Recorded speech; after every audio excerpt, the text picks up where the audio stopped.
Hello there, Monday evening. Welcome to North West Tonight with Roger Johnson. Thanks for joining us. Our top story, 1.5 billion to support Jaguar Land Rover and its suppliers as production prepares to restart at Halewood. The cash confirmed at the Labour conference came with a renewed commitment to Northern Powerhouse Rail. Also tonight, the Asylum seeker hotspot. New figures show that there are more housed here than anywhere else in the UK. The only people that I can see at the minute that it's potentially good for is the people making money out of it. People littering and even abandoning entire campsites reaches overwhelming levels in the Lake District. Cash for the pier. The government confirms £20 million to restore Southport's historic landmark. I'm sure as soon as it opens, they'll all be walking down there and that lovely sea air in your lungs. That's what keeps you going. And it was a bit of a chilly start to the day today, bit of mist and fog in places, but all in all, with high pressure, not too bad. But how are we doing for the rest of this week? What's the talk of this storm arriving? Join me at the end of the programme. I'll give you all the details.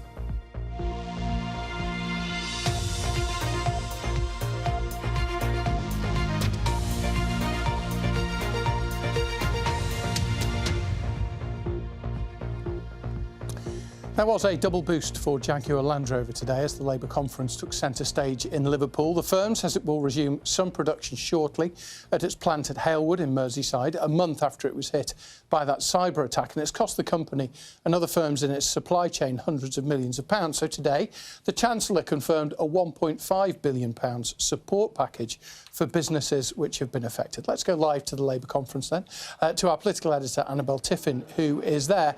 And Annabel, it will have been welcome news for everyone there. Yeah, absolutely, because of course the Labour Party conference is in Liverpool this year. Yeah, JLR's factories, including its one in Halewood on Merseyside, haven't been in production since that cyber attack almost a month ago. And as you said, that has had a huge impact not only on JLR itself, but on the supply chain. Some of the smaller companies reporting in the last couple of days that things are so bad, they've really only got a week left to be able to survive. So at the weekend, the government stepped in with some support, and today Rachel Reeves, the Chancellor of the Exchequer, confirmed during her speech to conference that the government would effectively guarantee underwrite a loan of £1.5 billion for JLR, but crucially for its supply chain. And as you said, Roger, also some more good news today that the company is likely to resume production quite soon. But that production, is a phased return to production, probably starting in its West Midlands plants. In a letter today to its staff, JLR said that the foundational work of our recovery programme is firmly underway, and the phased restart was to ensure IT systems were brought back in a safe and secure manner. Well, earlier we spoke to the Liverpool City Region Mayor, Steve Rotherham, for his reaction. Yeah, it's great news for Halewood because obviously Halewood itself has been hit enormously hard by the cyber attack. The cyber attack is going to take a while longer until you get it right the way down to the tiers that they need to. But once they clear that and production then starts again, at least there will be a supply chain to provide those parts so that they can build the cars. Well, also today, Rachel Reeves, during her speech, reaffirmed the government's commitment to Northern Powerhouse Rail, but yet again, there were no actual details on when or if it actually might happen. So that's some of what the politicians have been talking about here today. But I've been walking around conference to find out what else is on people's minds. At conference, everyone wants their voice to be heard. Wealth taxes now, no to digital ID. Many never make it anywhere near the politicians, so they need to shout louder than most. We want our pension fund. When do we want it? No! And even the famous have to wait outside the secure zone to make their point heard. Inside the hall, stalls giving away tote bags and bucket hats, pushing their agendas and trying to get the ears of the decision makers. With so many organisations here, you have to try something a little different to grab attention. We go to different party conferences to speak to MPs and other politicians about different challenges that people with sight loss face. So we're known for training, obviously, guide dogs and our other services. Get the decision makers to hear you. To get them on board with us, definitely. Because this is where decisions get made, isn't it? And it's important then that you're here and you're seen and you're listening to people. Oh no, absolutely. Like, people will travel down to Parliament, they will, arrange meetings and things like that. But this is a venue where there are lots of MPs, there's lots of organisations and charities. All the talk at conference may be dominated by the threat of Reform UK or whether Sir Keir Starmer can cling on or will he be usurped by Andy Burnham. But what most people here at conference really want to talk about are the issues that matter to them. First time at the Labour conference, and we've come here with my colleague from Refugee Action, and we're here to kind of like advocate for the right of people seeking asylum to be allowed to work as they await for asylum decisions. I'm just asking questions and pushing forward an idea that if we don't join education and training into the big agenda about energy efficiency, energy sovereignty, we're missing huge tricks, and it's about joining things up. Particularly interested in housing, particularly in retrofit, how we can bring down bills, meet the challenge of climate change, that sort of thing. Girl Guiding are here to speak to decision makers and change makers to be able to show Girl Guiding's new research, the Girls' Attitude Survey, and also just to say to as many people as possible how great Girl Guiding is and all the opportunities that you can get from being a member of Girl Guiding. Not many will get heard by those in power this week, but it won't stop them trying. Well, tomorrow it is the turn of the Prime Minister to give his speech, but I should just tell you the poll came out this afternoon of 704 Labour Party members, so not that many, but 2/3 of them think that Andy Burnham will make a better Prime Minister than Keir Starmer. So it won't be at all awkward if those two bump into each other, Roger. Indeed. Annabelle, thank you very much. Annabelle there at the Labour conference tonight. Now, here are some of the other stories that are making headlines in the North West tonight. And Merseyside police now say that 66 people were arrested outside the Labour conference yesterday for supporting the banned group Palestine Action. 2 were later released. The other 64, who were aged between 21 and 83, were taken into custody and have since been bailed. Palestine Action was proscribed as a terror organisation in July.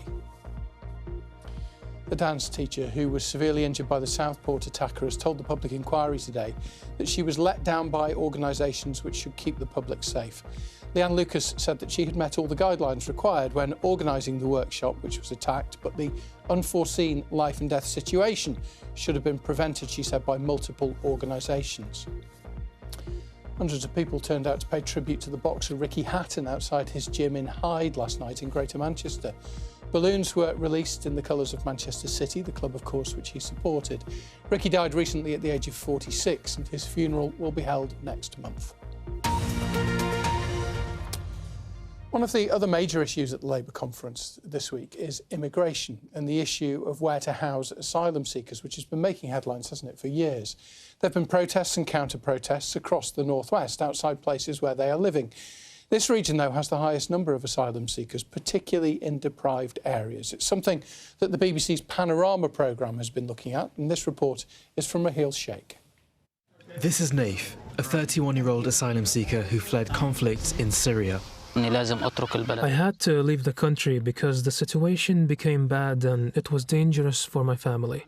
We literally saw death before our eyes because the road was extremely difficult. He's awaiting a Home Office decision on his asylum claim. He lives in a shed house in Widnes in Cheshire. It's what's called an HMO, or a house in multiple occupation. He's settling in well, but there have been some problems. Me and my friends did face racism here in Widnes, in a park. And most of the racism we faced came from children. They started shouting loudly, things like, "You are child predators." HMOs like the one Naif lives in are controversial in some areas. Serco is the company with the asylum accommodation contract for the North West. Local councillor Andrea Wall believes Serco is tying up cheaper private rented homes, making it harder for local people trying to get housing. They have concentrated on the cheaper areas. It's not good for the local communities, it's not good for the asylum seekers. The only people that can see at the minute that it's potentially good for is the people making money out of it. Panorama compared official data on deprivation and the number of asylum seekers housed in each local authority. Our analysis suggests that around half of the most deprived areas in England also house the most asylum seekers relative to their populations. Of the local authorities housing the most asylum seekers in dispersal accommodation relative to their population, the top 3 are all in the northwest.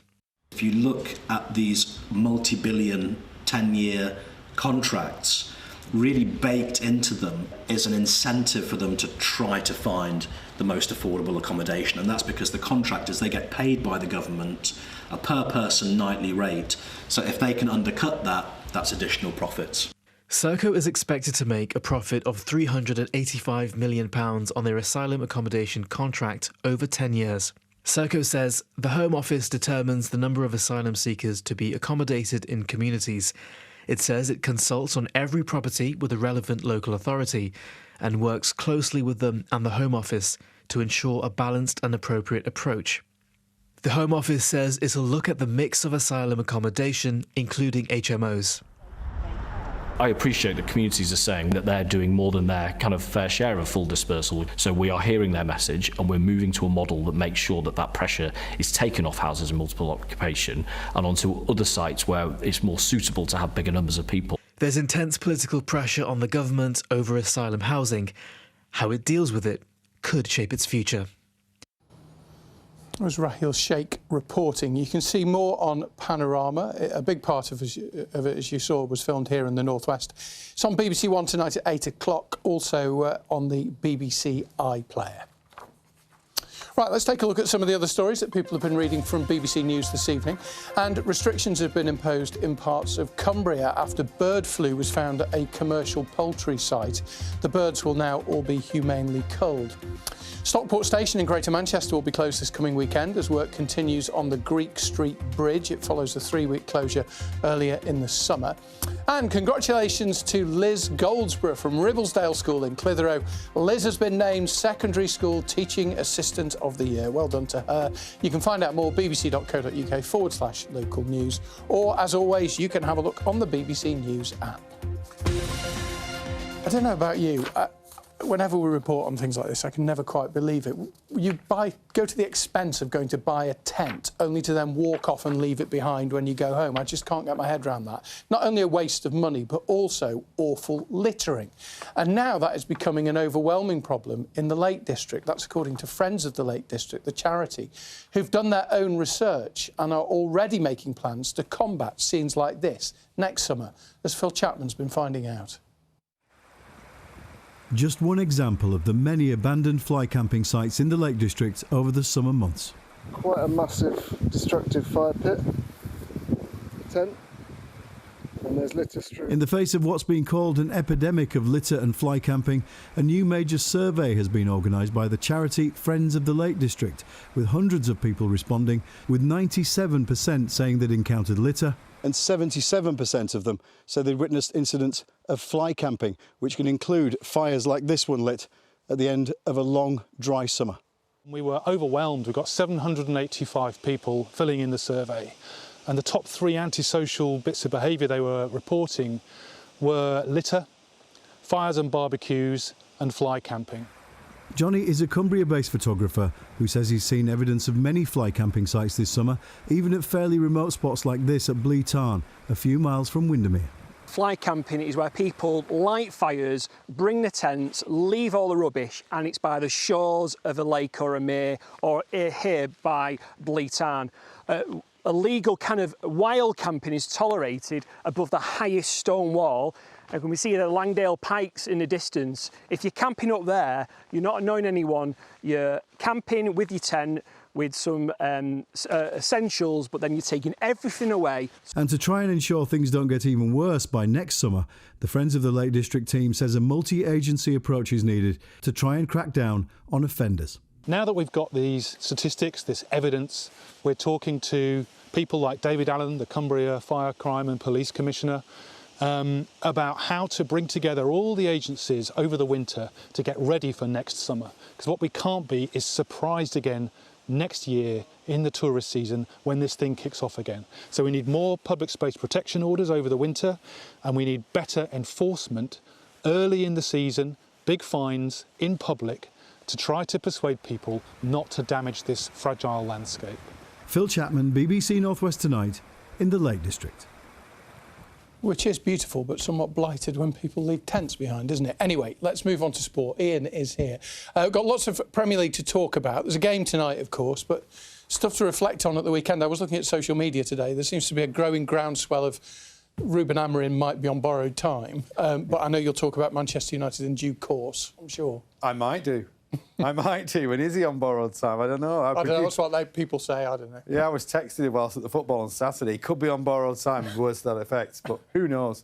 Who knows? But as Roger alluded to, more Manchester United misery and a first defeat for Liverpool at the weekend. They're still top of the Premier League, but now a second favourites for the title, with the bookmakers at least, behind Arsenal.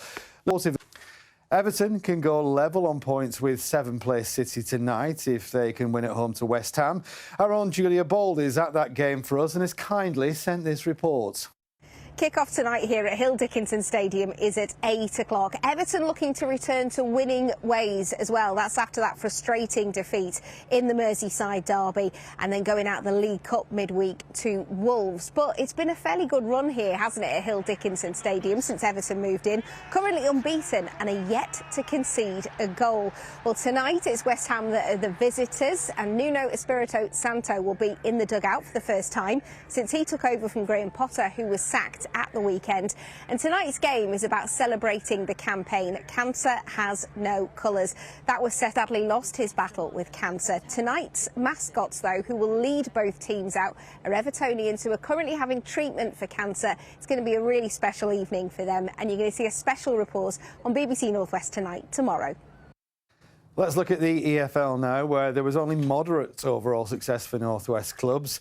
Preston North End remain in the playoff places after a 0-0 draw at home to Bristol City, helped by Daniel Everson's brilliant late save. All our League One clubs lost, apart from Stockport here, who drew 1-1 with Reading. In League Two, Oldham and Tranmere drew, while Josh March's stoppage time penalty earned Crewe Alexandra a victory against Notts County. Elsewhere, Isaac Fletcher's goal at Crawley ensured back-to-back wins for Barrow, while Mark Helm scored Fleetwood Town's final goal in a 4-2 win over Colchester. Yeah, we're not putting Bolton in tonight. It's a terrible result for them.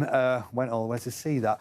In the Women's Super League, it's terrible. In the Women's Super League, Everton lost at Brighton, but there were wins for Manchester City, with Viviana Miedemar among the scorers in a 4-1 win over London City Lionesses, while Ella Toon here got the second for Manchester United as they won 2-0 at winless Liverpool.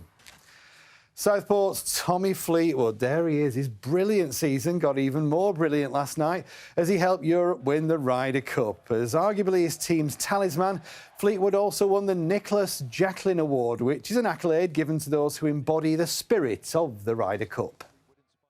You know, it just gets bigger and better, and the bonds that, I can only speak for Team Europe. That's my team, and that's what I'm part of, and the bond that we have just keeps getting stronger and stronger. Our legacy continues to grow. We're the lucky guys that are part of that right now. In 20 years, 30 years time, we're not, but we've done our bit and we've been a part of that, and that means the world to us. If, like me, you were watching the Ryder Cup's conclusion last night, you'll know it ended up being a bit of a thriller, as did St Helens Super League playoff eliminator. Shane Wright, who's today signed a 2-year contract with the club, scored with the final play of the game as Saints snatched the most sensational of wins to stun Leeds Rhinos and the Headingley crowd. Saints now go to Hull KR on Saturday with a grand final place at stake, same for Wigan Warriors and Lee Leopards, who meet on Friday. We'll look ahead to those games later in the week, of course. And 3 Sale Sharks played their part as England won the Women's Rugby Union World Cup at Twickenham on Saturday. One of those players, Amy Cockayne, was among the try scorers as England beat Canada 33-13 to lift the trophy in front of more than 80,000 fans. Isn't that good, Rog? It's a brilliant achievement by the Red Roses, wasn't it? Them and the Lionesses. The women are all conquering in all the sports, it seems. Yeah, unlike Bolton Wanderers. Yes, long way. Northampton away, was it? Yeah. Oh dear. Yeah, enjoyed that. Yeah. I didn't actually. I was utterly miserable. Yeah, you don't say. Yeah, I'm sure you didn't. Ian, thank you very much. Ian with all the sport for us tonight. Right, we've got Kay with the weather coming up before the end of the programme, but there are, of course, so many wonderful landmarks across the northwest. Think of everything from the Blackpool Tower to the liver birds on top of the liver building. But right up there is this place. Where is it? There it is. Southport Pier. It's been closed since 2022. It was built back in the Victorian era. It's been closed because of safety concerns. But the government, way back when, Rachel Reeves said they were going to give the money to do it up. And over the weekend, they confirmed £20 million has been allocated to restore it. Well, Kelly Foran has spent the day in Southport today. She's been chatting to people who are pleased to see that the pier is going to be returned to its former glory.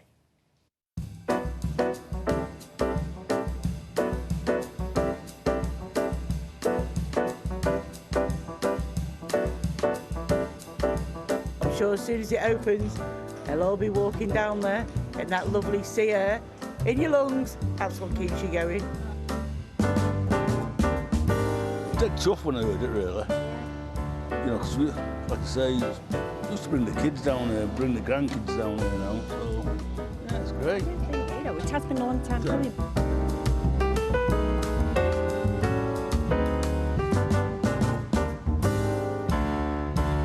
I mean, my grandma was one of the first women in Southport to have a business. Actually, my great-grandma was the first woman. She had a business near the pier, so it's very, very special to me, very special. It needs everything it can get to bring it back to its former glories. We like a walk on the end of the pier, and he's just sat here, aren't we, really, not doing much. So yeah, it is important that we get the train back up and running.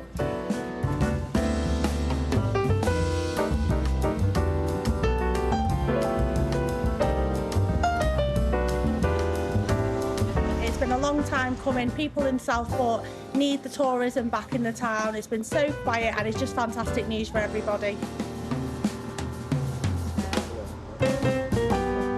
Excellent. But the quicker the better. I just read at the bottom it's going to take 3 years, but I hope it's quicker than that. Happy news is good news, isn't it? We don't get much of it, do we really? Oh, we are absolutely ecstatic. We've been waiting for this for so long. All the visitors come here to see the pier, and they are very upset when they see it's not open. Southport does need, at last, positive news because there's been so much sad news, unfortunately. So we do need a more positive note. It will be a very special moment when I walk down that pier. Yeah, it will be amazing. Work is due to start early next year, and it could go on for 3 years before they actually get it completed. But it will be great to see Southport Pier back and open again. Just before Kay, whatever you did at the weekend probably wasn't a milestone like this. Have a look at these pictures. This is 98-year-old Annie Gandy. She made her final visit to Bongo's Bingo. Anne, who lives in Liverpool, has been going to the bingo for years with 3 generations of her family. Look at her, she's absolutely up for it, isn't she? After getting her final dance, she was given a rousing reception by the crowd.